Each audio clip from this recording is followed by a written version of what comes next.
Hey from Still Waters. I'm down on the farm. Joel is here on vacation this week, and when he has a little time off, I really like to try to do a few things to extend his joy, and that usually includes food because we both love to eat. So it's springtime, and I have another rabbit in my freezer, and I want to make our very favorite rabbit recipe. I made one for you not long ago that was a little different, but going back to our favorite. This is a recipe that I have kind of put together from a couple of different French recipes, but it's basically lapin aux pruneaux, and that's just rabbit with prunes, and it's a Hass and pfeffer like fricassee. This is gonna be braised, not stewed, so you get this wonderful depth of flavor from all these vegetables and wine and delicious, delicate meat. I had a little fun adventure as well. I saved the guts. I usually throw all that away. I'm not usually a fan of that, but today I decided to take advantage of all of the little glorious rabbit parts. So come with me and let me show you what I'm doing today for Joel and for me. I don't know if anybody really wants to know how to butcher a rabbit. If you don't, you can fast forward through this part, but if there's ever an apocalypse, you might want to know how to take care of your own meat needs. So I want to make sure my knife is very sharp. This is going to be very much like butchering a chicken. So you want to find the joints where your forelegs are. If you have a really sharp knife, it'll just gently slice through. Very simple. You just let your knife do the work. See, look at that. There's your two forelegs. You're going to do the same thing with the hind legs. Just lift and let your knife naturally find the joint.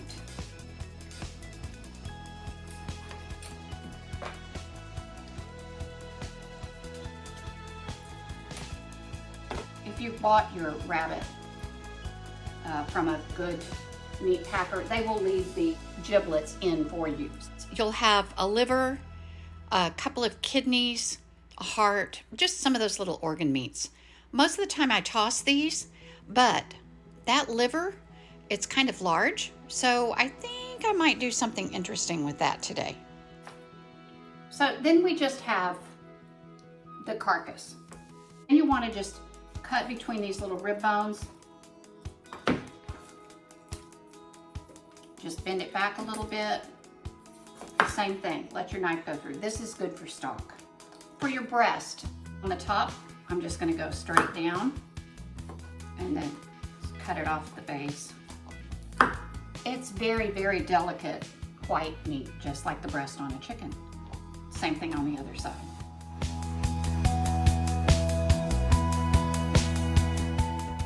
So on a rabbit, you will have 6 really big pieces of meat. And if you want, you can cut the breast portions in half, and then you'll have 8.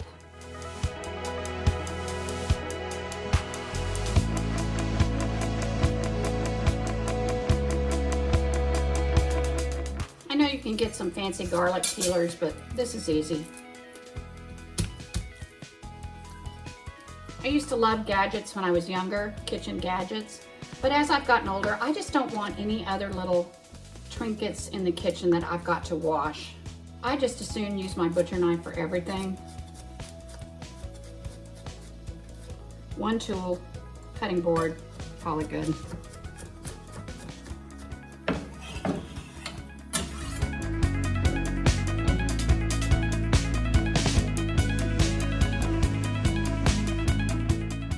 I want a bottle of wine, and you guys remember, you wouldn't use a wine for cooking that you wouldn't also drink.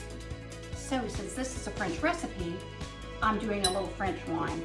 It's not expensive, but it's a Côte du Rhône. Côte du Rhône. I guess if I want to know whether or not this wine is good enough to go in my rabbit, I should taste it first.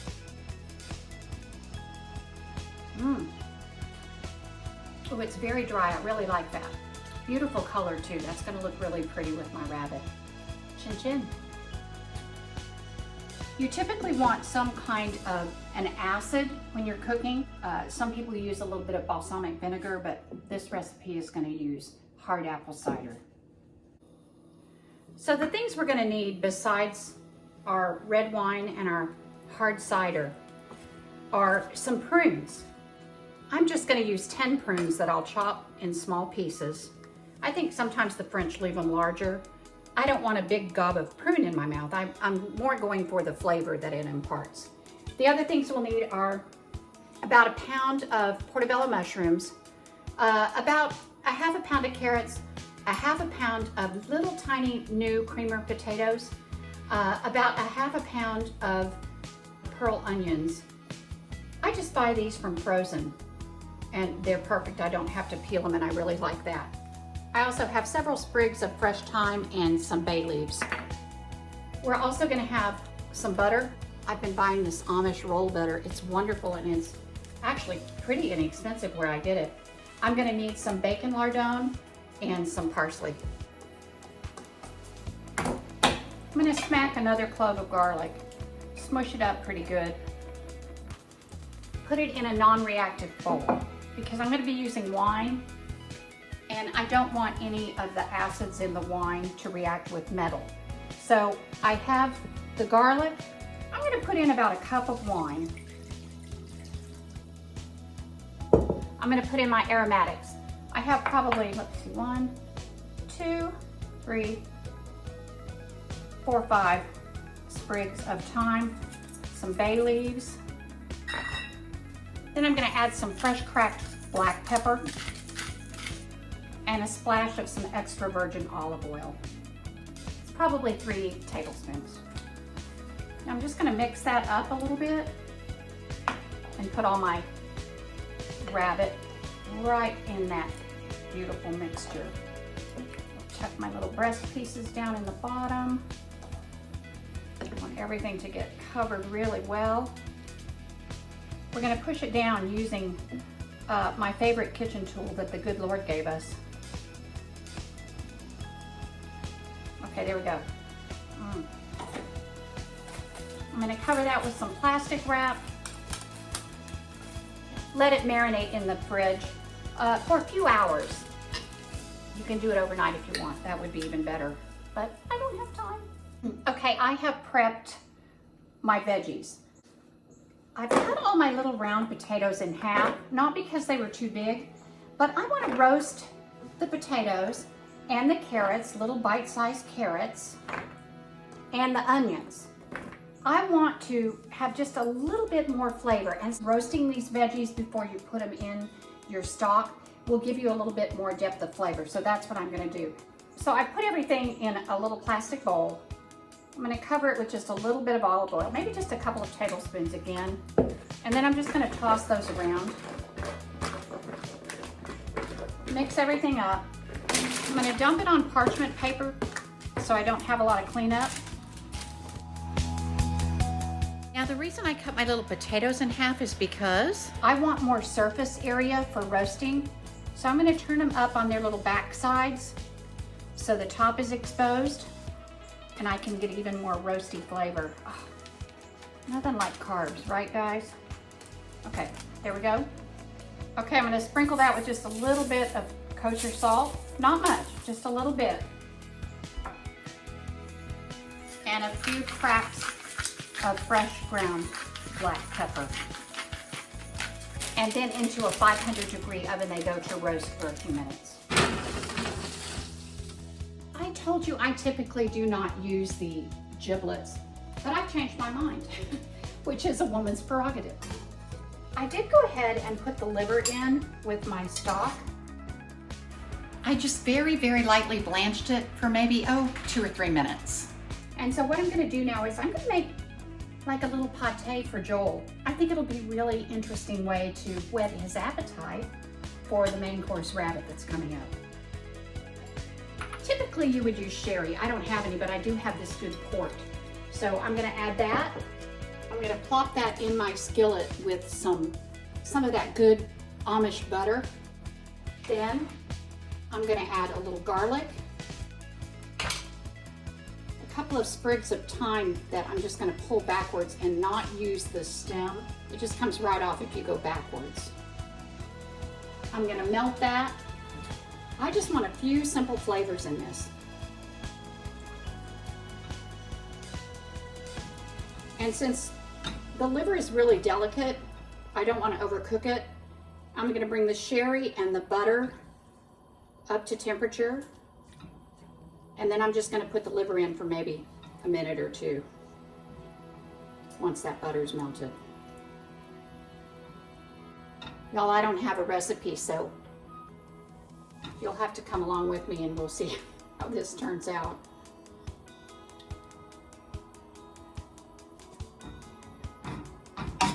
Okay. I'm going to put these little pieces of liver in there.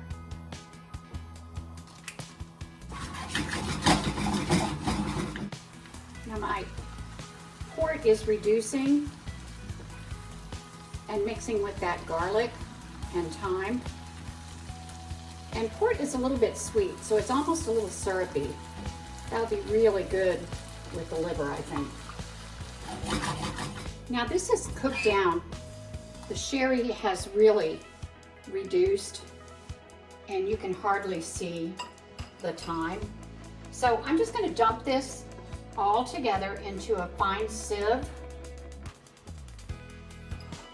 And I don't want any of the solids. So I'm going to press this through the sieve because I want a really fine, soft mixture.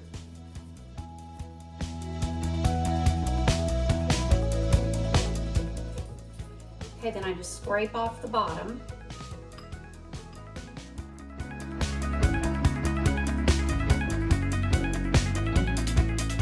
Okay, this is really smooth and nice. But what I want to do now, y'all know pâté is really rich. I have some of that Amish butter, probably another tablespoon-ish, that I'm going to just press in to the pâté mixture. And as if that isn't rich enough, I'm going to add some heavy whipping cream, and I have just whipped this to soft peaks. I don't want it really stiff. I'm probably going to use 2 tablespoons of that. I'm just going to fold that in.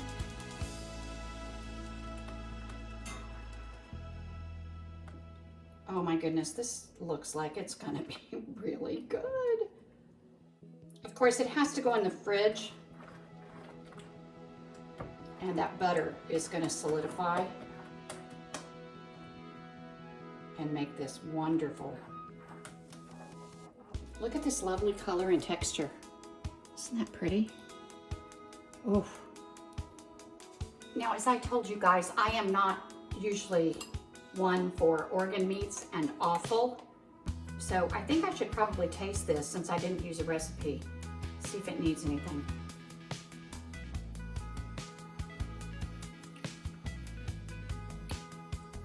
That's actually very good. Oh my gosh! I love that. That is going to be so lovely on some little toast points for Joel with a little glass of wine before dinner. Ooh, I can't wait to share it with him. I think I'm going to do a his and a hers.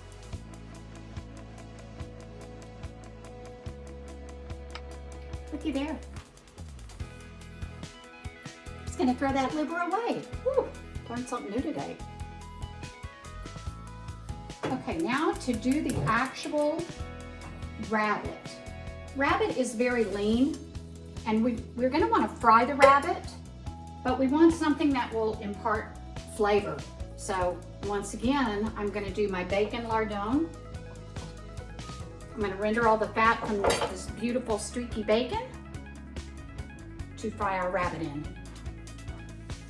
So I have about 6 pieces of bacon, and I have it over medium-high heat. I want to dredge my rabbit pieces in just a little bit of flour. So I'll start with a little Ziploc bag, I usually roll the top down so I have a clean edge.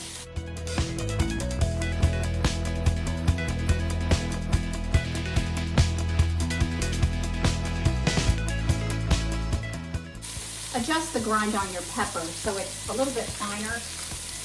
We don't want real big chunks of black pepper in this, but we do want some fresh cracked black pepper to dredge our rabbit pieces in. I'm just going to mix that up a little bit. Then I want to shake the liquid off my rabbit, put it in the bag.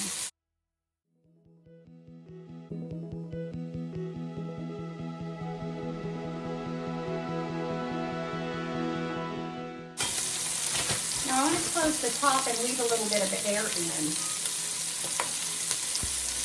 When you have air in there, it allows all the pieces to fluff around.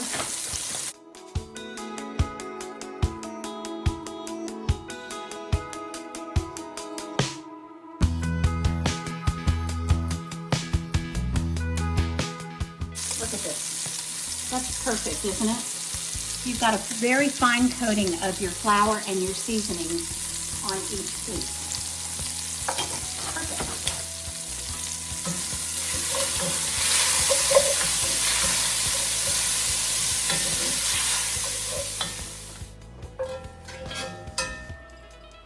Okay, with a slotted spoon, I'm getting rid of all my bacon that I've rendered.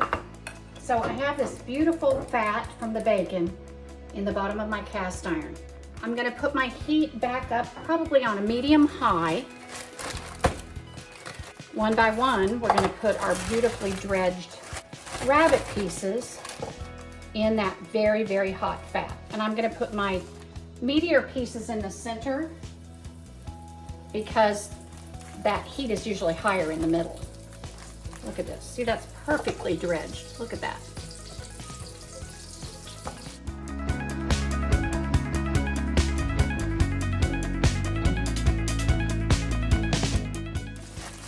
Okay, I'm just going to transfer each piece in. But now remember, we never, never want to crowd our pan. If you put too much meat in the bottom of a pot like this, you'll end up kind of steaming the meat instead of frying it. This is what we're looking for. You want to leave a little bit of room between your pieces, and you want a nice little sizzle. I'm going to add about a tablespoon of my Amish butter to just enrich that a little bit. Oh, it smells so good.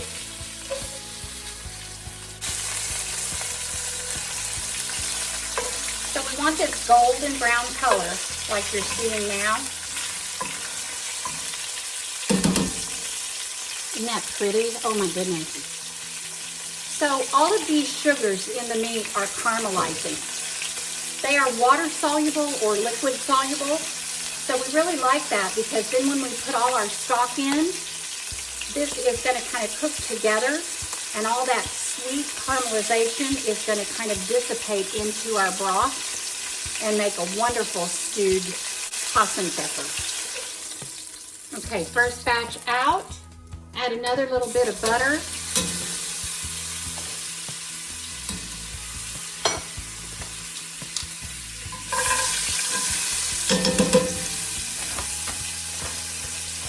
And the other few little pieces of rabbit.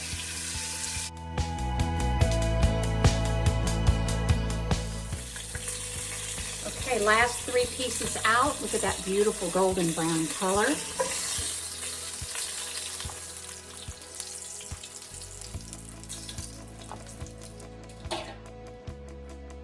Now I've let my fat cool down a little bit. I'm going to take this leftover marinade that we had our rabbit in. It's reduced a little bit. I want the herbs to be separated. And I'll show you what I'm going to do with those. I'm going to add probably another 1 cup of red wine, a whole cup of my hard apple cider.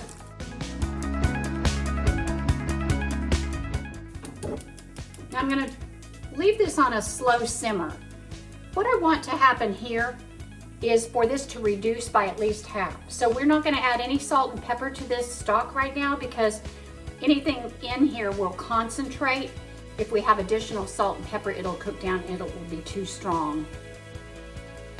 So I'm gonna take a little piece of cheesecloth and those herbs that we marinated in, I'm just gonna stick them in the middle.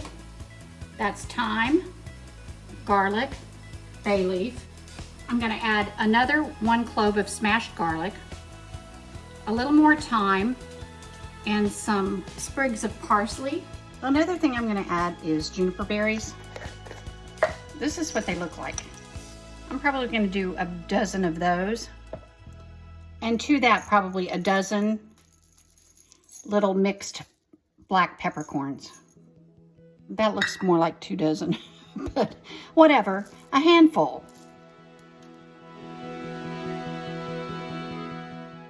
You know, juniper is what they make gin out of. It is really prized throughout Europe for those piney flavors. So now I'm just gonna take this, pull the corners up, and I'm making what's known as a bouquet garni. So this we can put into our simmering stock, and we won't have to strain our stock, but we'll still get all those wonderful flavors in this little cheesecloth bag. Perfect. So here's about 10 minutes. It's probably reduced by about half. Nice little bubbling simmer. So that gives us all those excellent concentrated flavors from the bacon, the rabbit, and now the marinade. So to that,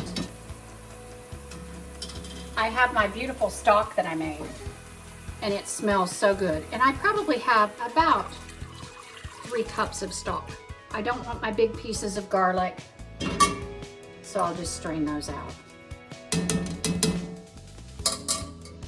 Now we have this lovely, beautiful burgundy color broth.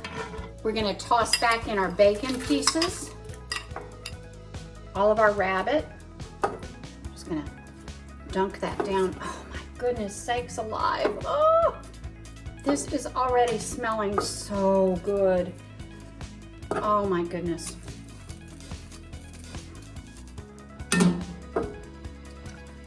And my bouquet garni. We're gonna just toss that down, make sure it gets situated in there and totally saturated so all those beautiful herbs can impart their wonderfulness to our rabbit. Now, I will just put my lid on that, transfer it to the oven at 350 degrees for about an hour. Okay, here we are at the 1 hour mark. I wanted to show you all my little beautiful roasty veggies. So what we're gonna do at this point, bring everything out. It looks like my stock has cooked down quite a lot. All of that flavor is just in those beautiful pieces of rabbit.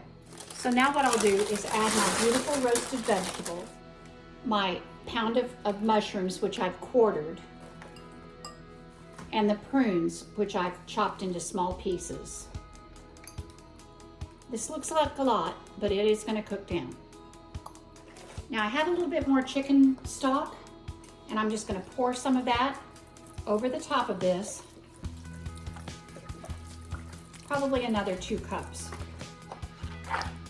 And I'm just gonna make sure that all those beautiful vegetables are down in my stock. All right, our lid is gonna go back on. Then I'm gonna use all my might to put this back in the oven.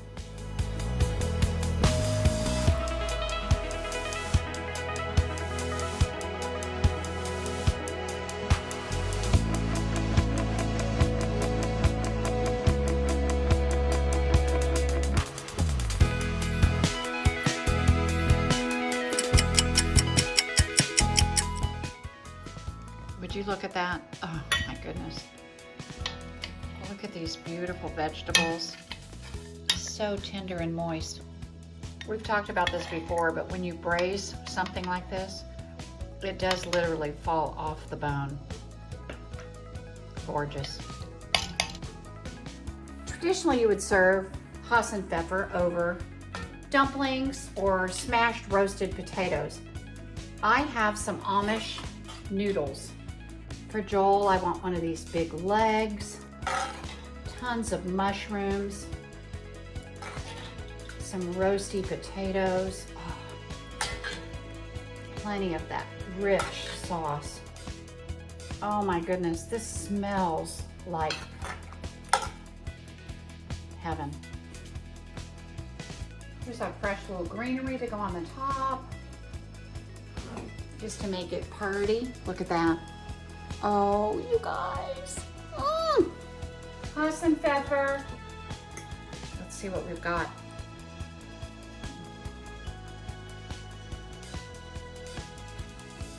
Oh my gosh. That is excellent. That is just lovely. Oh my gosh.